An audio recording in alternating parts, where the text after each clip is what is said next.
अब यूपी में बड़े बड़े माफियाओं को मिट्टी में मिलाने वाले मुख्यमंत्री योगी आदित्यनाथ की बात करते हैं, जो अतीक के मिट्टी में मिलने के बाद आज पहली बार प्रयागराज पहुंचे और ठीक उसी जगह पर पहुंचे जहां कभी एक एक पत्ता माफिया अतीक के नाम से हिलता था। आज मुख्यमंत्री योगी दो ऐसे इलाकों के बॉर्डर पर थे जिसमें एक और चकिया मौजूद है जहां अतीक का सिक्का चलता था, तो दूसरी ओर वो लूकरगंज है जहां कभी अतीक के अवैध कब्जे का साम्राज्य खड़ा था। उसे गिराकर गरीबों के लिए मकान बनाए जा रहे हैं। वैसे तो मुख्यमंत्री योगी आदित्यनाथ यूपी निकाय चुनाव के लिए जनसभा करने गए थे, लेकिन उनके तल्ख तेवर इस बात के संकेत देते थे कि अतीक अभी झांकी है, बड़े बड़ों की पिक्चर अभी बाकी है।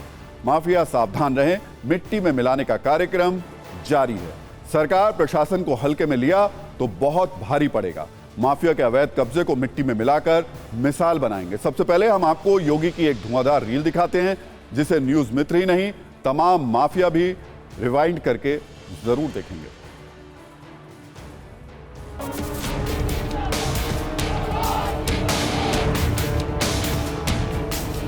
संत तुलसीदास जी ने एक बात कही थी, कर्म प्रधान विश्व रसी राखा, जो जस करहि सो तस फल चाखा।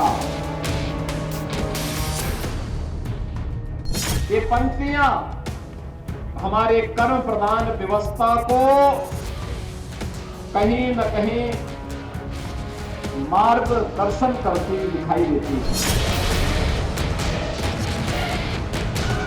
कुछ लोगों ने प्रयागराज की धरती को अन्याय और अत्याचार का शिकार बना दिया था, लेकिन यह प्रकृति न किसी पर अत्याचार करती है और न किसी के अत्याचार को स्वीकार ही करती है।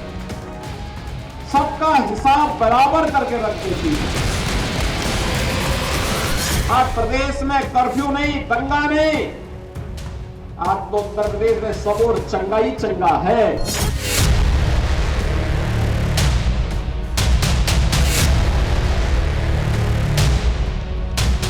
आज युवाओं के हाथों में तमंचे नहीं, क्योंकि सबको मालूम है कि तमंचे की कीमत क्या होती है और तमंचे की दुष्परिणाम भी क्या होते हैं। आज भाइयों बहनों, उत्तर प्रदेश के युवाओं के हाथों में टैबलेट है, टैबलेट।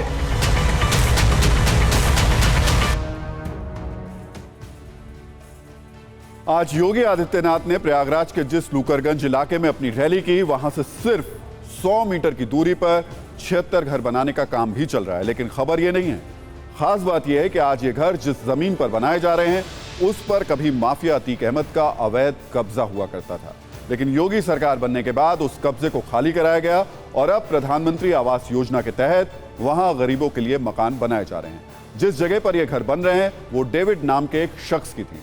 डेविड ने लूकरगंज में अपनी जमीन पर एक बंगला बनाया था।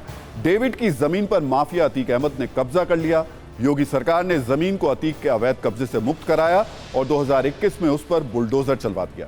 अब 1731 वर्ग मीटर की इस जमीन पर गरीबों के लिए घर बनाए जा रहे हैं। इसका मतलब ये कि योगी ने माफियाओं को डराने वाला संदेश का लॉन्ग टर्म फिक्स्ड डिपॉजिट करा लिया है, क्योंकि इन घरों में अब लोग वर्षों तक रहेंगे, किस्से सुनाएंगे और ये बताएंगे कि उनका एड्रेस वही है जहां अतीक अहमद और उसका पूरा कुनबा मिट्टी में मिला था। वैसे ये मकान कितने तैयार हो चुके हैं और इन्हें कब तक लोगों को सौंपा जाएगा, इस पर हमारे संवाददाता कुमार कुंदन की एक ग्राउंड रिपोर्ट भी।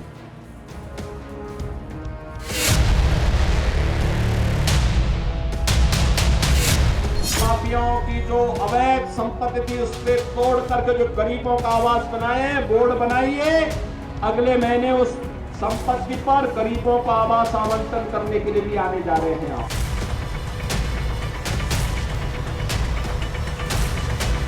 ऐसे कब्जा करने का प्रयास करेगा, उसकी संपत्ति को ऐसे ही जब्त करके गरीबों के लिए आवास बनाने का काम सरकार करेगी। इस जमीन पर किसी समय अतीक अहमद का कब्जा हुआ करता था। इस कब्जे से मुक्त करवाया यूपी सरकार ने, योगी आदित्यनाथ ने, और अब इसी जमीन पर तैयार हो रहा है मल्टी स्टोरेज बिल्डिंग। दावा यह किया जा रहा है कि इस बिल्डिंग को गरीबों के लिए दिया जाएगा। तकरीबन 76 मकान जो है यहाँ पे बनाए जा रहे हैं। इन मकानों को गरीबों को दिया जाएगा। ये वो जमीन है जो अतीक के कब्जे में हुआ करती थी।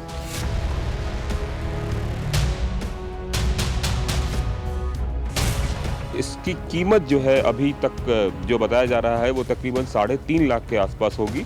सरकार इसमें एक तरह से सब्सिडी देगी और उस सब्सिडी के तहत जो है ये मकान बनाया जा रहा है।